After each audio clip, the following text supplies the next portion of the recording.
1 साल पहले जितना पावर था फिलहाल उतना ही है। सारे अधिकार सरकार के पास हैं।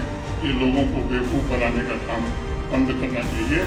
और पावर की हम उम्मीद कर रहे हैं, इसलिए तो हम स्टेटहुड पे जोर दे रहे हैं।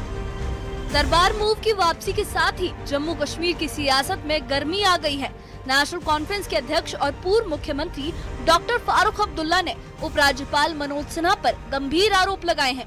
फारूक अब्दुल्ला ने कहा कि एलजी हर फाइल पर बैठे हैं, काम रुक रहे हैं और जनता के मसले ठहर गए हैं। उन्होंने आगे कहा कि एलजी को चुनी हुई सरकार का सहयोगी बनना चाहिए, न कि बाधा। फारूक अब्दुल्ला का कहना है कि प्रशासन को लोकतांत्रिक व्यवस्था के साथ तालमेल में काम करना चाहिए, क्योंकि जनता ने सरकार को इसी भरोसे से चुना है। मैं प्राइम मिनिस्टर यही कहूँगा कि जम्मू कश्मीर पे मेहरबानी की नजर रखें और जो यहाँ पे तूफान आया था जम्मू में, उसके लिए ज्यादा से ज्यादा मदद करें कि यहाँ के लोगों की मुश्किलें दूर हो। स्टेटहुड के भी हम उनसे दरखास्त करते हैं कि उस पर भी नजरसानी करके जल्दी हमें स्टेटहुड रिटर्न कर दें। मैं इलेक्शन पे यही कहूँगा कि हर कोई जो शख्स है जो इलेक्शन लड़ता है उम्मीद करता है अच्छा, हम भी उम्मीद अच्छी करते हैं। हो रहे हैं। देखिए आपके सामने है दरबार मूव, आहिस्ता आहिस्ता चलते हैं। अभी 4 साल और हैं, उसमें और भी पूरे हो जाएंगे। वो फाइलों पे बैठे हुए हैं, मैं उम्मीद करूंगा कि वो फाइलें छोड़ के भेज दें अब रियासत की हुकूमत को। होने चाहिए, क्यों नहीं होने चाहिए? लोगों की हुकूमत है, लोगों ने इसको वोट दिया है, होना चाहिए वो इम्प्लीमेंट।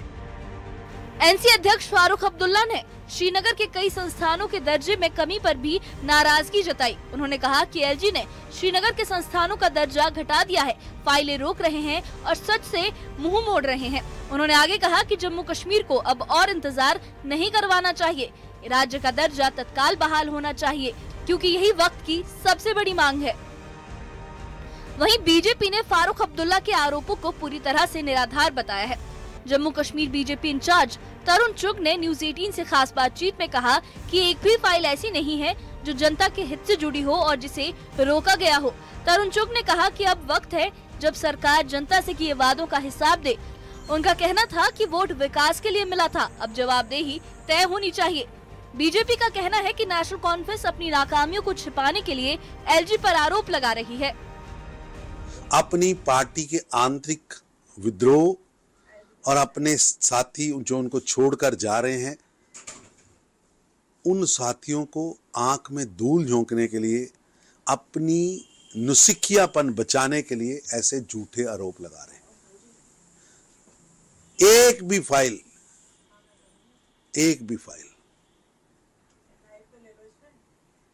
जो जनहित की हो और गवर्नर के पास रुकी हो, तो मैं मुख्यमंत्री साहब को कहूंगा नाम तो लीजिए। आप नौकरियां नहीं दे पाए, आप सिलेंडर नहीं बांट पाए, आपने 12 सिलेंडर देने थे, एक नहीं पहुंचा। हर घर नौकरी देनी थी, एक नहीं पहुंची। इसलिए हर स्तर पर जो फेल सरकार है वो अपनी नुसिखियापन का ठीकरा कभी केंद्र पर कभी एलजी पर फोड़ रही है, जबकि सच ये है कि अब्दुल्ला परिवार जिस नैरेटिव पर सरकार चलाता था, आज जनता उसे नकार चुकी। जनता काम मांग रही है, विकास का हिसाब मांग रही है।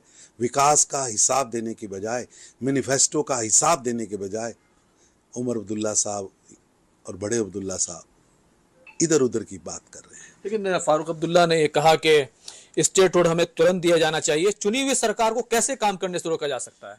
किसी ने रोका ही नहीं है। जिन नियमों के आधार पर आपने वोट लिए हैं, वही नियमों के अनुसार आपको सरकार चलानी है। बीजेपी प्रवक्ता अल्ताफ ठाकुर ने भी उमर अब्दुल्ला पर पलटवार किया। ठाकुर ने कहा कि एलजी ने कभी कोई फाइल नहीं रोकी है और विकास कार्य खुद इसका सबूत है। उन्होंने आगे कहा कि नेशनल कॉन्फ्रेंस जब अपने वादे पूरे नहीं कर सकी तो अब वो एलजी पर आरोप लगाकर जनता का ध्यान भटकाने की कोशिश कर रही है। बीजेपी का दावा है कि जम्मू कश्मीर में विकास कार्य पहले से कहीं तेजी से हो रहे हैं और फाइलों की राजनीति सिर्फ एक राजनीतिक हथकंडा है। देखिए, नेशनल कॉन्फ्रेंस झूठ पे झूठ बोल रहा है, उनकी गवर्नमेंट ही झूठ पे झूठ बोल रही है। अभी 1 साल इनकी गवर्नमेंट को होगा तो 4 साल की फाइलें पेंडिंग का है। फारूक साहब इस सवाल का जवाब दे दी। और जहां तक फाइलों का ताल्लुक है, हमारे एलओपी साहब ने भी ये क्लियर कर दिया कि कितनी फाइलें क्लियर हुई है। मैं एक सवाल उमर साहब से पूछना चाहता हूँ। आप तो दरबार मुँह का सारा क्रेडिट आप अपने सर ले रहे हैं कि मैंने दरबार मुँह करवा दिया, जम्मू की डिमांड थी और थी जम्मू की डिमांड, लेकिन साथ ही आप कहते हैं कि गवर्नर साहब ने इसको क्लियर कर दिया, एलजी साहब ने क्लियर कर दिया। तो मुझे बताइए, एलजी साहब कहाँ रखना डाल रहे हैं आपकी काम में? आपको लोगों को बिजली देनी है, गवर्नर साहब ना कहेंगे, पावर देना है, पानी देना है, वो कभी उन्होंने ना नहीं किया। बेसिकली जो फेलियर है, जिस तरह से एनसी की इमेज डाउनफॉल जो इनका हो रहा, उन डाउनफॉल को डैमेज कंट्रोल करने के लिए अब हमारे बुजुर्ग रहनुमा डॉक्टर फारूक साहब को इन्होंने मैदान में लाया। जहां तक एलजी इंतजामिया का ताल्लुक है, देखिए आज उनके एमएलएज भी कह रहे हैं कि एलजी इंतजामिया में काम होती थी और कम से कम लोगों की सुनी जाती थी। ये नेशनल कॉन्फ्रेंस के लिए झटका है। इन्हीं झटकों और जो अंदर नेशनल कॉन्फ्रेंस के अंदर जो पक रहा है, उस डैमेज को कंट्रोल करने के लिए अब फारूक साहब को भी इन्होंने ग्राउंड में लाया है। दरबार मूव की परंपरा की बहाली के बीच अब सियासत ने इस पूरे मामले को नया मोड़ दे दिया है। एक ओर सीएम उमर अब्दुल्ला इसे सरकार की पहल बता रहे हैं, दूसरी ओर फारूक अब्दुल्ला इसे प्रशासनिक रुकावट का मामला बता रहे हैं। बीजेपी का कहना है कि ये सारा विवाद जनता के असली मुद्दों से ध्यान भटकाने के लिए खड़ा किया जा रहा है। सियासी बयानबाजी के बीच सवाल ये है कि क्या वाकई फाइलें रुकी हैं या ये सब सियासी रणनीति का हिस्सा है। दरबार मूव की वापसी के साथ जम्मू की फिजाओं में नई हलचल है, लेकिन अब ये हलचल सियासी गलियारों तक पहुंच चुकी है। एक तरफ फारूक अब्दुल्ला प्रशासनिक रुकावटों की बात कर रहे हैं, तो दूसरी ओर बीजेपी विकास कार्यों का जवाब मांग रही है। अब देखना ये होगा कि फाइलों की सियासत में जनता के काम आगे बढ़ते हैं या फिर बयानबाजी ही मुख्य मुद्दा बनकर रह जाती है। Bureau report, news 18।